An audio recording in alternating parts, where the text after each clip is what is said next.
Today we're not going to talk about systems that just break. We're going to look at something stranger. Systems that follow their rules perfectly. And because of that, they just fly apart. And the reason? It all comes down to a single, almost invisible thing: lag. I mean, it's the most intuitive thing in the world, right? You see a problem, you fix it. It feels like the path from seeing an error to making a correction should just be a straight line. But what if the world you're trying to fix has already vanished? What happens when the signal you're acting on is just an echo from a moment that's already gone? See, in that case, your fix doesn't just miss the mark, it actually becomes the fuel for a new, bigger fire. And that's the real paradox here: how our very best intentions can end up driving systems straight into chaos. All right, so let's try to build a little model of this failure. Let's just start with two people, two independent agents, and they're trying to cooperate. And what's their shared task? Well, they have to keep this massive, paper-thin sheet of glass perfectly level. So the system is cooperative, the goal is super simple, but the glass itself, it's incredibly fragile. The stakes here are absolute. Okay, now let's introduce a constraint. We're going to put a wall between them. So now they can't see each other at all. The only information they have is the tilt and the pressure they can feel through their own hands. And here it is. Here's the critical flaw. We're going to add a 1-second delay to their communication. So when one person calls out a correction, the sound just arrives a moment too late. A lag. It's now built right into the very structure of how they interact. And this simple, tiny delay, it produces a deeply irrational kind of behavior.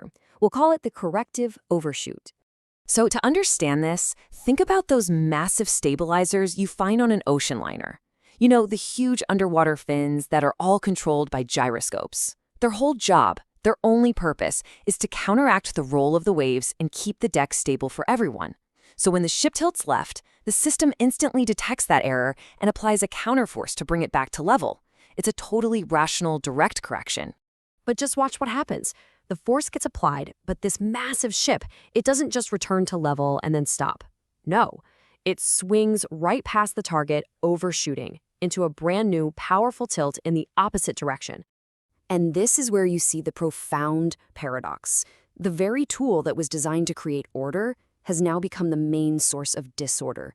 It's almost like an autoimmune response, where the body's protector starts attacking the very system it's supposed to defend. Now, this isn't some mechanical failure. The machinery itself is working perfectly. The flaw is totally invisible, hidden away in the time it takes for a signal to actually travel through the whole system. So let's just trace the sequence of events here. First, the ship tilts. Second, the stabilizer applies a correction. But third, and this is key, it takes time for a 1,000-ton ship to actually respond. And during that lag, the sensor is still reporting an error.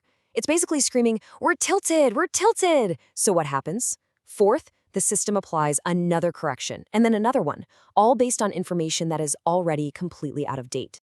So here's the crucial point. The stabilizer isn't fighting the ocean anymore. It started a war with itself. It's battling the phantom echoes of its own past actions. Okay, so now let's scale this idea up. What happens when it's not just one controller, but thousands, and they're all acting independently? Well, this is where we start to see something called rational, uncoordinated failure. Think about a really complex system, like a whole national economy. Every single company in it is acting on delayed information. They're making hiring decisions, production decisions, all based on sales data from last month, or maybe even last quarter. And if you look at each decision in isolation, it's perfectly logical. And this is where you see the catastrophic result.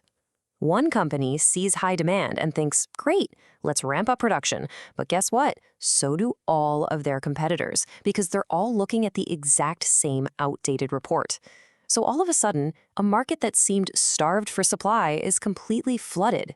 The perfectly rational decisions made by every single person have combined to create these violent, system-wide swings between boom and bust. But you know what's weird? This chaos, it isn't random. It actually has a rhythm, a predictable pulse. It's a pattern, and it emerges from the system's fundamental architecture.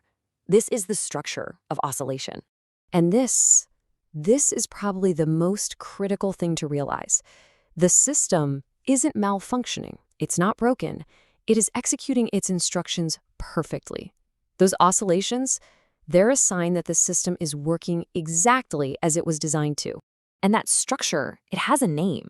Just think about the thermostat in your house. It senses the room's temperature, right? That's an input. If it gets too cold, it turns on the furnace. That's an output. The furnace then heats the room, which changes the temperature.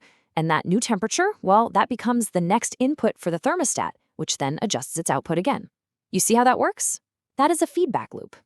And this brings us to an iron law of systems. When you take a feedback loop and you introduce a significant delay, a lag between the action and the result being measured, oscillation isn't just a risk. It is a structural certainty. It's baked into the system. And once these oscillations start, they just feed on themselves. They grow bigger and bigger, pushing the system toward a final terminal state we call irreversible lock-in. So let's go back to our two people holding that sheet of glass. The first person feels a tilt and shouts, "Lift right," but a whole second passes. In that single second, the other person has already felt the same tilt and has started to correct it on their own. So they both lift at once, and they overcorrect, violently. The swings get wilder and wilder, with each correction just making the next one worse.